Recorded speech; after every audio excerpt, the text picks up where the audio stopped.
everybody, welcome back to my channel. If you're new here, I'm Sharal. This is my channel Sharal Thinks, where I talk about all things health anxiety related. So those of you who are completely new to my channel, I am a therapist that specializes in health anxiety, but it all started with my own journey with health anxiety, so I completely get it and I completely understand.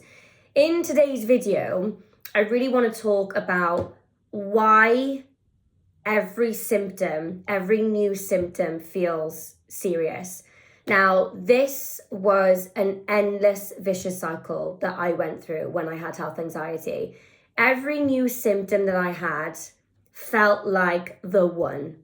You know that feeling where logically you know that you've worried about lots of things in the past that turned out to be fine, right? So intellectually we know that. But each new worry would feel like the real one. I remember every single time this happened to me, I would say to my mum, because she would say to me, yeah, but Sharal, you were worried about breast cancer last week. Last month it was ALS. The month before that it was MS. And I would say to her, I know, but this time my gut instinct, which doesn't exist if you have anxiety, by the way, I was like, my gut instinct is telling me that this time it's true. But then you feel that way every single time. Every single new worry will feel like the one. And that is what the brain is trying to get you to do. It wants you to keep believing the catastrophic thoughts you're having and to keep taking action. So the reason why this happens is, firstly, when your body has been stuck in that sympathetic nervous system state, this is fight or flight, right? Once we've been in that state for a very, very long time, we end up creating a pattern of behavior, a pattern of the way that we react. So what a lot of us do is, no matter what the symptom is or the sensation, we pretty much handle it in the same way. So it could be that you kind of really ruminate for a couple of days, then maybe you end up Googling, maybe then you end up on the forums. Now you're even more convinced, and so then you're seeking reassurance, you're checking, and eventually you go and see the doctor. Doctor tells you that you're fine, and then boom, end of that worry, and then on to the next, right? So we have formed a neural pathway in the brain to worry.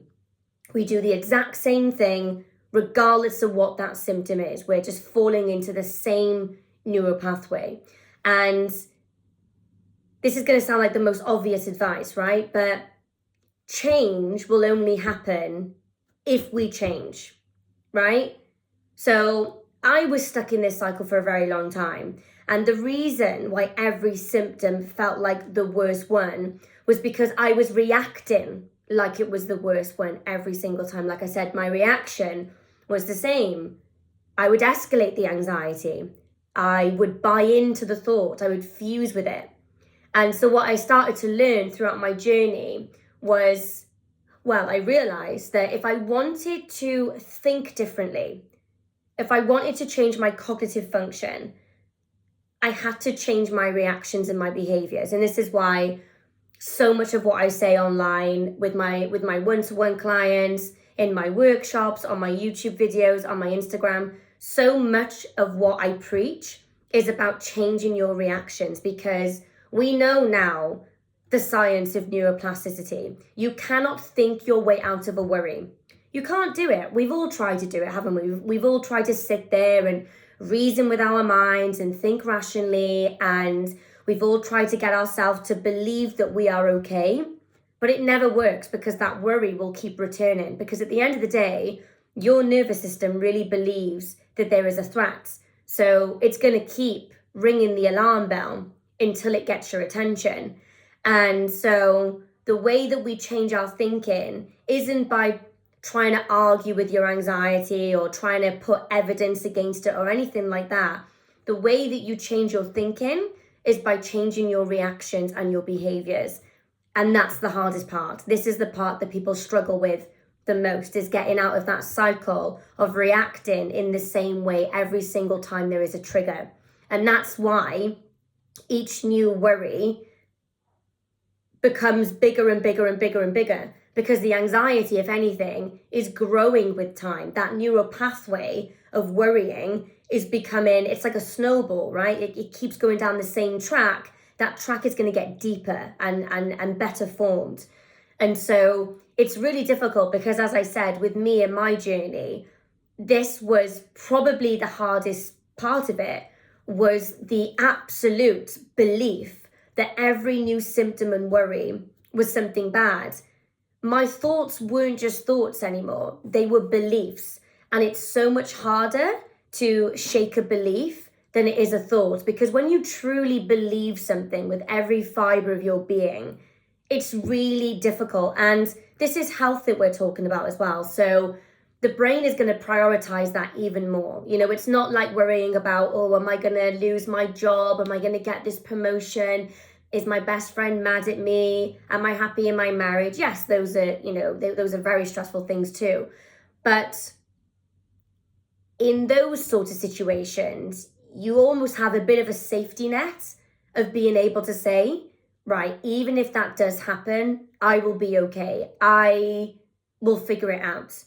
But if our belief is that we're dying, we've got some terminal illness, we're going to end up, you know, just chronically ill, the brain doesn't like that, because that's instinctual. You know, we have a natural desire to stay alive, to stay safe, and to stay well. It's what the brain wants for you. So if it thinks that there's something wrong, and we're going around looking for evidence to prove that it's true, which is what we do, by the way, with our Googling and checking and reassurance seeking.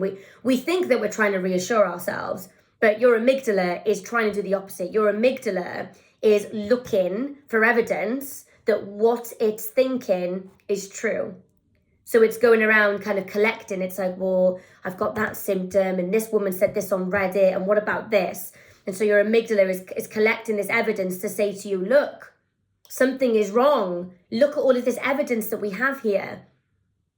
And then the other parts of your brain are trying to battle with that, right? But the amygdala, once it's heightened and switched on, it's big and it's strong and it's loud.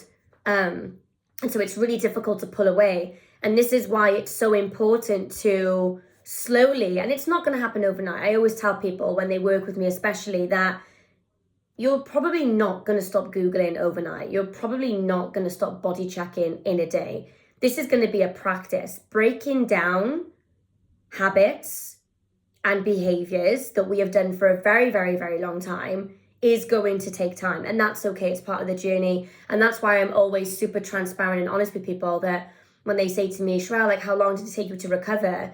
You know, I speak the truth. Like, it took me a couple of years, because for me, these habits went way before the health anxiety even. This is habits that I've had since a very, very, very young age. Wherever the worry was, it doesn't matter. You know, I would respond to the worry. I would escalate the worry. I would give my anxiety what it wanted. I was basically a slave to my anxiety until I eventually learned that I'm not going to do that. I need to set some boundaries, and I need to drive the car, and anxiety needs to go in the passenger seat. That's the only way that this is going to work. So something that I see with my clients a lot, especially now I'm on the other side of it, is they go from worry to worry. And each time, you know, you can see that they're getting more and more convinced. And so that's why a big part of the work that I do with people is breaking down those behaviors, because only when you break down those behaviors will you get a different result.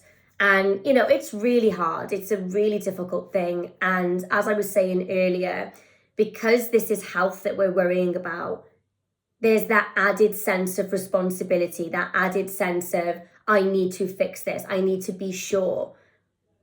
But in the pursuit of constant certainty, we just become miserable. So learning to sit with uncertainty isn't just necessary, it is crucial for our emotional regulation and our emotional well-being. And it's not a skill that you learn overnight. It's not a mindset that you can just switch on in an instant. I mean, it would be great if it was that simple, but it takes breaking down these habitual practices that we've been doing for a very, very long time and offering your brain a different route. And there's going to be some resistance to begin with because your brain's not going to like this new route. It's going to say, oh, we haven't been down that way before. And that's where the discomfort is. But that's where you push through. And you keep pushing until you get to the other side. And then you find a place of comfort eventually. So it is tricky. And I know it firsthand. I've been there. I lived in a state of constant uncertainty for a very, very, very, very long time. And so I know how difficult it is, and I know how frustrating it is when the second you get over one worry, you get another one. It's like whack-a-mole. It's like you just that all day long, right? Just hitting one, hitting another. It's like putting out fires all the time. It's emotionally and physically draining. So if you liked this video, please give it a thumbs up, leave a comment, please subscribe. If you're new here as well, keep up to date with my videos. I'm also very, very active on Instagram, so you can follow me on there at Cheryl Thinks. And don't forget to head over to my website to book therapy sessions with me, group therapy sessions, my workshops. Everything that I do is tailored to health anxiety. So my website is www.cherylthinks.co.uk, and you'll find everything there. Join my newsletter as well, guys. So I send out a weekly newsletter every Monday, which is always about health anxiety and to keep you guys up to date on what I'm doing and what I'm offering, what workshops are coming up. So take care, everyone, and I will see you in the next one. Bye.